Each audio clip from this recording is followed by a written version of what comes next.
Mamnoor airport కోసం భూసేకరణ కోసం వచ్చిన అధికారులను స్థానిక రైతులు మహిళలు అడ్డుకున్నారు. మామునూరు ఎయిర్పోర్ట్ ఏర్పాటు కోసం కేంద్ర ప్రభుత్వం గ్రీన్ సిగ్నల్ ఇవ్వడంతో ఎయిర్పోర్టుకు కావాల్సిన భూసేకరణకు అధికారులను సర్వేను ప్రారంభించారు. ఈ క్రమంలో సంగెం మండలం గుంటూరుపల్లి నక్కలపల్లి గ్రామాలకు చెందిన రైతులు భూములను కోల్పోతున్నామని సర్వేకు ఇచ్చిన అధికారులను అడ్డుకున్నారు. కాస్త ఉద్రిక్త వాతావరణం సైతం నెలకొంది.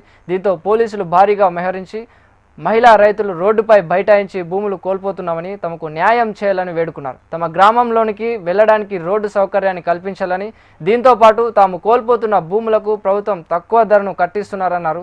దీంతో తాము రోడ్డున పడుతున్నామన్నారు. భూమి కోల్పోతున్న తమకు మార్కెట్ ధరను చెల్లించేంత వరకు తాము పోరాటం చేస్తామని రైతులు తెలిపారు.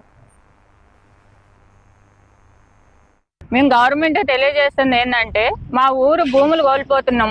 అక్షరాల ప్లాట్లు కొనుక్కున్న వాళ్ళు అందరూ కూడా కోల్పోతున్నాం. ఊరు రోడ్డు పోతుంది. మాకు అన్ని విధాలా నష్టపోతున్నాం. మేము రేపు మా పిల్లల భవిష్యత్తుకైనా దేనికైనా ఊరు ఉనికిని కోల్పోతున్నాం. 126 సంవత్సరాలు ఊరు మొత్తం వెనుకబడిపోతుంది. మా ల్యాండ్లకి ఎకరం 2 కోట్లకు ఉంది.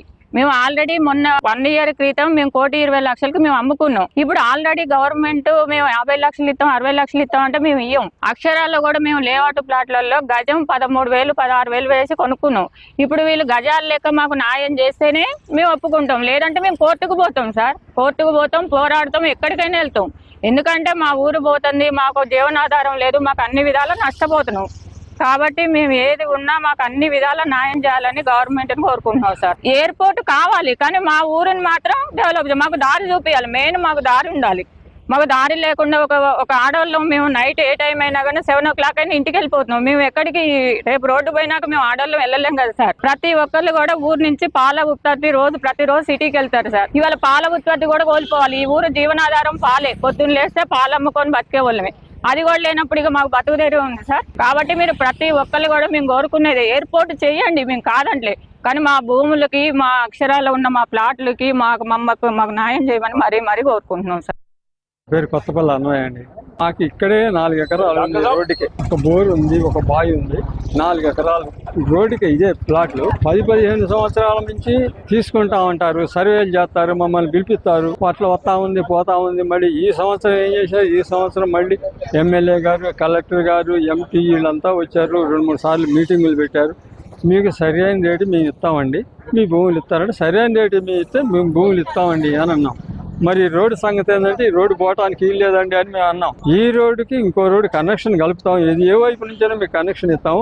రోడ్డు వస్తే మీకు ఉంచుతాం, పోనీము.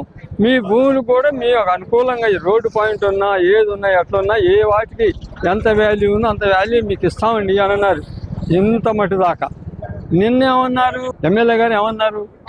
మేము మీకు రోడ్డు కల్పించలేము, మీకు సరి అయిన రేటు, మీకు అనుకూలమైన రేటు మేము ఇవ్వలేము. మరి మీరే కదండి ఇస్తామన్నారు, వాళ్ళు ఇవ్వలేదని అంటున్నారు. ఏంది మేము చేయాలని అంటే మేము ఇవ్వండి, ఇవ్వకపోతే మేము సర్వే చేయనివ్వండి అన్నాం. మీరు సర్వే చేయనివ్వకపోతే మా శాతాన్ని మేము నూకే సర్వే చేస్తాము అన్నారు. సరే మీకు శాతాన్ని అధికారంలో ఉన్నారు కాబట్టి నూకేస్తామంటే నూకేయండి, సర్వే చేసుకోండి.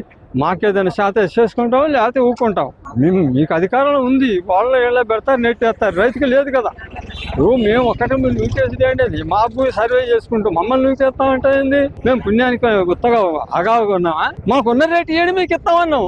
మేము రేటు ఇవ్వము, రోడ్డు ఇవ్వము, మాకు అధికారం ఉంది, నెట్టేస్తామంటే నీకు అధికారం ఉండి నెట్టేయి, తర్వాత మా శాతం లేదు నుండి చేసుకుంటాం. మీ శాతం నుండి చేసుకోండి అన్నాడు ఎమ్మెల్యే గారు. ఇక మేమేం మాట్లాడతామండి? మా శాతం చేసుకుంటాం, లేకపోతే ఊరుకుంటాం. మీకు ఫైనల్ ఎట్లాంటి న్యాయం కావాలనుకుంటున్నారు?